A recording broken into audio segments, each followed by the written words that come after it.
Team बना रहे हो, फैंटेसी टीम का सीक्रेट बनाओ अपनी विनिंग फैंटेसी टीम क्रिकलिटिक्स के साथ on cricket.com। Download cricket.com now. इस खेल में आदत लगना या आर्थिक जोखिम संभव है, जिम्मेदारी से खेलें। यार मुंबई के लिए ना मुसीबतें जो है वो मुसीबतें नहीं, मुसीबतों का पहाड़ बन गए हैं। भाई 2 मैच हार गए थे, कप्तानी पर सवाल थे, कई सारे सवाल थे।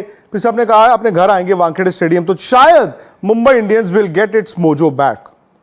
लेकिन अपने घर में यानी कि वानखेड़े स्टेडियम में तो मुंबई इंडियंस की दुर्गति हुई है। मतलब एक ऐसा मैच मुंबई इंडियंस हारा है जो ना सिर्फ आपको पॉइंट्स सामने वाली टीम यानी कि राजस्थान ने लिए हैं, राजस्थान नंबर 1 भी हो गया है, बल्कि अब ना मुंबई की टीम में वो दरारें दिख रही हैं। दरारों का मतलब यह नहीं कि किससे लड़ाई हो रही है, दरारों का मतलब है कि इस टीम की कमजोरियां अब सामने आ गई हैं और टीम में कॉन्फिडेंस बिल्कुल नहीं दिख रहा। यह मैच दोस्तों शायद पहले ओवर में खत्म हो गया था। भले ही आप इसे कहें जी 20-40 ओवर का मुकाबला होता है, लेकिन शायद पहले ओवर में ट्रेंट बोल्ट ने मैच खत्म कर दिया था। अगर आप पहले ओवर नहीं मानते तो कम से कम चौथे ओवर में तो यह मैच खत्म हो चुका था, जब मुंबई की 4 विकेटें 20 रनों पर गिर चुकी थी। उसके बाद तो वो कहते हैं ना आर्टिफिशियल एक्साइटमेंट थी। भाई साहब क्या आप 20 ओवर खेल सकते हो? क्या आप 125, 30, 40 रन बना सकते हो? चलिए फिर उसके बाद हम भी बैटिंग करने आ जाएंगे। राजस्थान बड़ा मजबूत दिखा है। राजस्थान ने आते ही अटैकिंग क्रिकेट खेली और कहीं ना कहीं यह मानना होगा कि ट्रेंट बोल्ट की वो सियानत थी।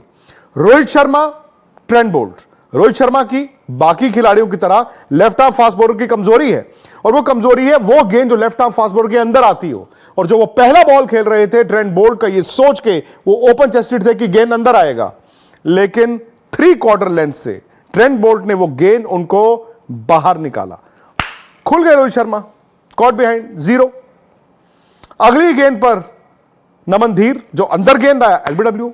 और ट्रेंट बोल्ट की तो खासियत है वो एक ओवर में एक तो आउट करते नहीं, वो तो 2 ही आउट करते हैं। और उसके बाद तो भाई साहब पता ही नहीं चला कौन आया कौन गया। और 20 रनों पर जब 4 विकेटें गिर चुकी थी, मुंबई बुरी तरह से धराशायी हो चुका था। अब सवाल यह है कि हार्दिक पांड्या के लिए क्या होगा। हार्दिक ने आज बैटिंग ठीक की, वो समझ गए थे कि एक डेस्परेट सिचुएशन है, उन्होंने आके 6 चौके भी लगाए, लेकिन मैच में इंटरेस्ट नहीं था। उनको फिर भी फंसाया किसने? यूजी चहल ने। अब इस मैच में ना 2 टीमों की कहानी है और छोटी छोटी बहुत सी कहानियां हैं। एक कहानी रोहित शर्मा की फेलियर की, एक कहानी है यूजी चहल की। 3 मैचों में 10 विकेटें हो गई। आज उन्होंने जिस तरह से आकर ये 3 आउट किए 4 ओवर में 11 रन देकर, एक तरफ बोल्ट ने 3 आउट किए, दूसरी तरफ बीच में आके चहल ने 3 आउट किए। और चहल भी तो सबको कह रहे हैं ना सिलेक्टरो, मैं ही हूं इस लीग का नंबर 1 लेग स्पिनर, और पिछली 3 आईसीसी टूर्नामेंट्स जो हुई हैं व्हाइट बॉल, आपने मुझे एक मैच नहीं खिलाया।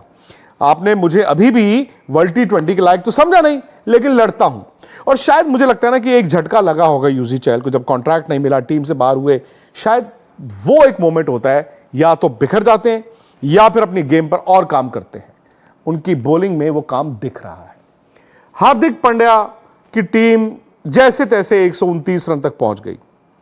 अब राजस्थान की विकेटें गिरती रही, राजस्थान के संजू सैमसन भी आउट हुए, जायसवाल भी आउट हुए, बटलर भी आउट हुए, लेकिन फिर भी राजस्थान के सामने क्योंकि इतना ज्यादा टारगेट था नहीं, तो उन्होंने इस टारगेट को अचीव किया। उनकी तीसरी जीत है। स्विंग हो रही थी, और जब स्विंग हो रहा था बॉल, तो दोनों टीमों की नई गेंद पे विकेटें गिरी हैं। राजस्थान नंबर 1 है, और राजस्थान समझता है कि पिछले साल भी वो इसी सिचुएशन में थे और वहां से वो फिसल गए थे, लेकिन इस बार राजस्थान को फिसलना नहीं है। शायद राजस्थान बाकी टीमों को भी देख रहा होगा कि बाकी टीमों में भी अब कमजोरी दिख रही है, लेकिन बात तो मुंबई की है यार, कि इस मुंबई की रात की सुबह होगी कि नहीं होगी। आज तो वानखेड़े स्टेडियम में हार्दिक पांड्या को बू किया गया, यहां तक कि जब टॉस का वक्त था, और यह बड़ा शॉकिंग था कि टॉस के वक्त जब उनका नाम लिया संजय मांजरेकर कमेंटेटर ने, तो लोग बू करना शुरू हो गए। यहां तक कि कमेंटेटर संजय मांजरेकर को कहना पड़ा क्राउड को, बिहेव योरसेल्फ। यह आपने शायद कभी सुना नहीं होगा, देखा नहीं होगा। क्या उनको करना चाहिए था, नहीं करना चाहिए था, वो बात की बात है। लेकिन यार अब हार्दिक पांड्या और मुंबई इंडियंस वो तो अपने ही फैंस के निशाने पर आ गई है।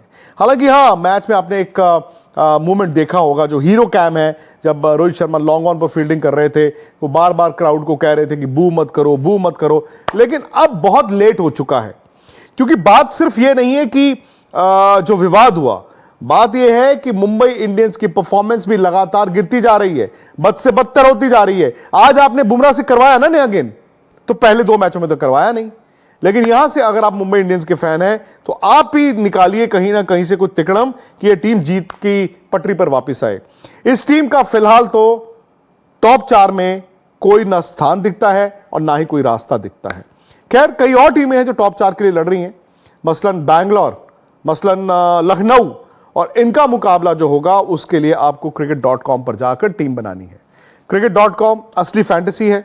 6:30 बजे ये बंद हो जाती है, यानी कि आपको जो टीम बनानी है वो मैच शुरू होने से 1 घंटा पहले खत्म करना है। उसमें आप पैसे भी जीतते हैं, आपकी ईगो भी सेटिस्फाई होती है कि जो टीम मैंने चुनी वही कप्तानों ने चुनी।